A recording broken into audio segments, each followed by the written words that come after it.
Horror movies love pulling a trick or two on audiences, and one of the genre's favourites is letting us think that either a hero or villain has come out victorious, only to then reveal the opposite in a last-minute rug pull. Today, we're specifically talking about the latter situation, where the bad guys tricked us, or most of us anyway, into thinking that they'd come out on top. I'm Josh from WhatCulture.com, and these are 9 horror movie villains we all foolishly thought had won. Number 9. Pastor Aben Cooper, Red State. One of the all-time great character actors, there's an argument to be made that Michael Parks was never better than he was as Pastor Cooper in Kevin Smith's Red State. Smith's first venture into horror, Red State sees Pastor Cooper heading up the 5 Points Trinity Church fanatics who rule with an iron fist and a loaded gun against anyone who doesn't abide by the words of the good book. While Parks is on phenomenal form here, so too is John Goodman as ATF Special Agent Joe Keenan. Goodman's character is initially called in to investigate firearm usage at Cooper's property, but this soon turns into an all-out battle between Keenan's crew and Cooper's loons. As the bullets fly, this is all interrupted by a deafening trumpet blast that means the rapture apparently is upon us, something that the pastor and his followers have been preparing for. This seemingly confirms then that Pastor Cooper and his crazed followers were right in their mission, and that he and his crew will then ascend to heaven while the 4 horsemen of the apocalypse ravage the earth. Instead though, Red State jumps ahead to reveal that Cooper is now incarcerated, having been headbutted by Keenan and then arrested, and that the rapture was just a prank played by college kids to piss off the 5 Points Trinity. Number 8. Chucky and Tiffany, Cult of Chucky.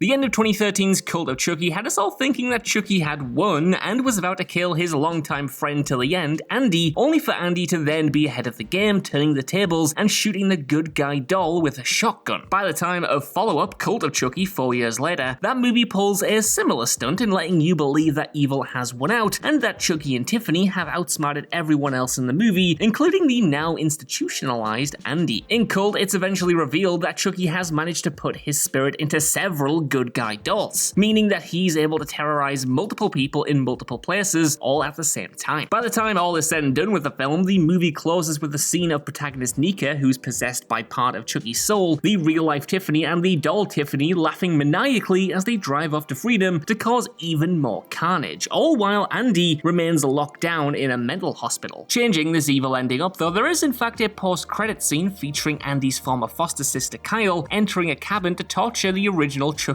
severed head. Number 7. Bill, Body Bags.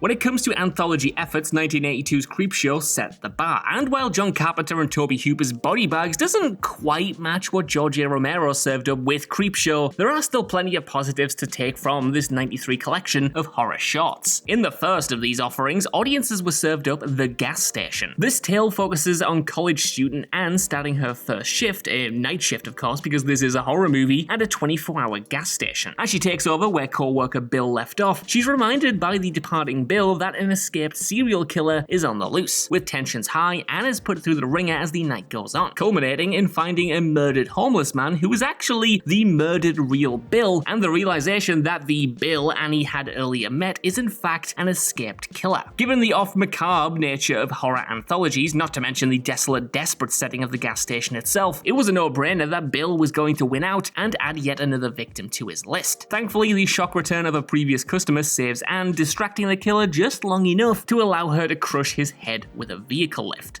Number 6. Michael Myers Halloween 4 The Return of Michael Myers. With the shape back in the fold after being absent for Halloween 3 Season of the Witch, the 4th Halloween movie stands as one of the better outings for the franchise. Sure, things would go soon off a cliff with the next 2 movies, but Halloween 4 was a genuinely good film, and at that movie's close, audiences were given a truly jarring visual. The Return of Michael Myers has the titular Michael stalking his young niece Jamie Lloyd. As Donald Pleasance's beloved Sam Loomis and Jamie's foster sister Rachel try to protect the little kiddo, we eerily see Jamie start to show glimpses of her uncle's behavior, including wearing the same style outfit adorned by Michael in the opening moments of John Carpenter's original movie. During the final act of Halloween 4, the shape is shot and falls down a mineshaft to his apparent death. But in the film's real kicker, we get the closing shot of a bloody Jamie having bludgeoned her foster mother as Loomis shrieks in terror. The child had been corrupted by her uncle all along. Michael had won, the evil had spread. Only that jaw-dropping finale was swept entirely under the carpet as Halloween 5 The Revenge of Michael Myers opens up with a mute Jamie joining Loomis in battling Michael rather than being at her uncle's side. Number 5. The Creatures, The Mist. Yes, The Mist has been covered from multiple angles over the years, but to do a list like this and not feature Frank Darabont's 2007 movie would be remiss. This adaptation of Stephen King's 1980 novella finds a small Maine town in the midst of a mist that contains otherworldly creatures. As the town's residents fight to survive, the movie comes down to David finding his wife's dead body, then having to kill his young son and 3 other survivors, rather than have them all be ripped apart by the alien beasts that are circling in. With the grim job at hand done, the only thing left is for David to kill himself, only for the army to suddenly arrive and save the day and vanquish these alien creatures, meaning that David could have saved his son and several others if he just waited for a few more minutes before unloading his gun. Now, on a micro level, one could argue that the villains of The Mist won by ruining the life of David and forcing him to have killed his son for no reason. But on a macro level, these creatures being sent packing is absolutely a win for Earth and for all mankind, even if the movie obviously leaves audiences reeling with its gut punch finale. Number 4, Jill Roberts' Scream 4. As a property, Scream is one that's forever pulling the rug out from under its audience, all the while managing to be terrifying and mocking the overplayed tropes of horror generally. Sure, there were times when Billy Loomis, Stu Macher, Mrs. Loomis, Mickey Altieri, well, maybe not Mickey actually, and Roman Bridger all looked like they had victory in the bag, but many really did think that Emma Roberts' Jill in Scream 4 was going to get away with her crimes. Of course, Jill was the cousin of Sidney Prescott, and one of Scream 4's 2 killers alongside Rory Culkin's Charlie. Once Jill had stabbed Sidney, killed Charlie, pinned the film's murders on Charlie and BFF Trevor, and got a hero's reception as a sole survivor, it looked as if this villain had done the unthinkable. And you have to remember that at the time it was heavily rumored that all 3 franchise leads, those being Sidney, Gale and Dewey, may end up being killed off in Scream 4. So when Jill survived, it was plausible that the franchise was going down this new direction. Instead, though, a borderline comedic final battle would take place in the local hospital that ended with Sid taking down her cousin with a defibrillator before finally shooting her. Number 3, Umbrella Resident Evil. While it took gamers aback that Paul W.S. Anderson's first Resident Evil movie wasn't the tale of Chris Redfield, Jill Valentine and co. that we'd all been hoping for, the 2002 picture was still a whole load of fun and maybe the best of that entire franchise, though that's not exactly saying much, is it? And I love them.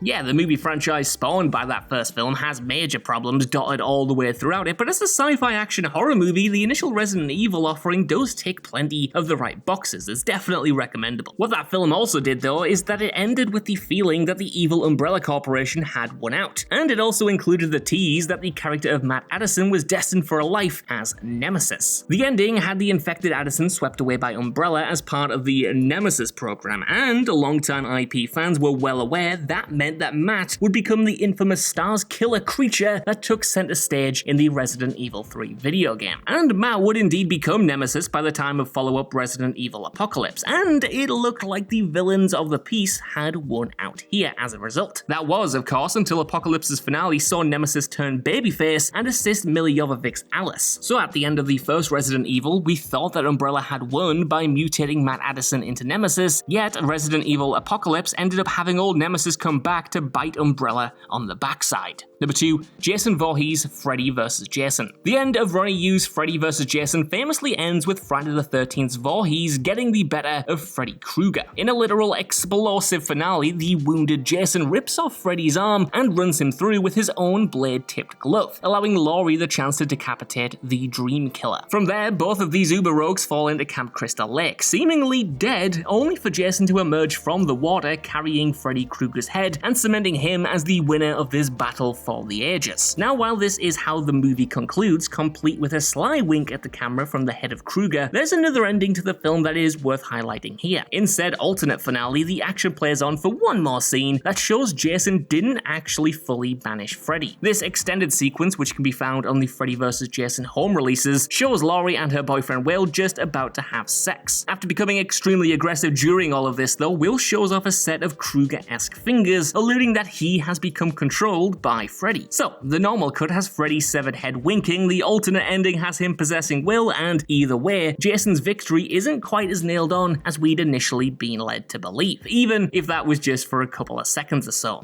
Number 1, the Xenomorph Alien. Ridley Scott's Alien is the perfect sci-fi horror movie. First making its way to the silver screen in 1979, the voyage of the Nostromo crew and the xenomorph that stalks the ship's corridors is the stuff of legend. Upon first watch though, it's hard not to think that the alien menace of the picture has won out and slaughtered the entire crew of the Nostromo. That's because by the time of Alien's finale, the xenomorph has already offed Kane, Brett, Dallas, Parker, and Lambert, meaning Sigourney Weaver's Ripley was the sole survivor battling against severe odds as she tried to evade an acid-blooded, multi-mouth monster from another world. The thing is though, by this point we'd maybe not quite appreciated just how much of a resourceful badass Ellen Ripley was, and thus she caught us all by surprise by opening an airlock door and letting the creature be sucked out into space, shooting a grappling hook at it for good measure, then crisping that xenomorph open nicely in Ripley's escape shuttle's engine. It might seem obvious today that Ripley, of course, is going to win. I mean, it's Ripley, for God's sake. But back then, when you first watched Alien, if you hadn't seen the rest of the movies, it seemed like a given that it was Ripley who would be toast as the xenomorph stood tall. Instead, we had a burgeoning franchise on our hands. So that's our list. I want to know what you guys think down in the comments below. What do you think about these villains just very nearly coming out on top? And are there any cool examples you can think of that I missed off here? While you're down there as well, could you please give us a like, share, subscribe, and head over to What Culture Horror for more lists and news like this on the regular. Even if you don't though, I've been Josh. Thank you so much for watching, and I'll see you soon.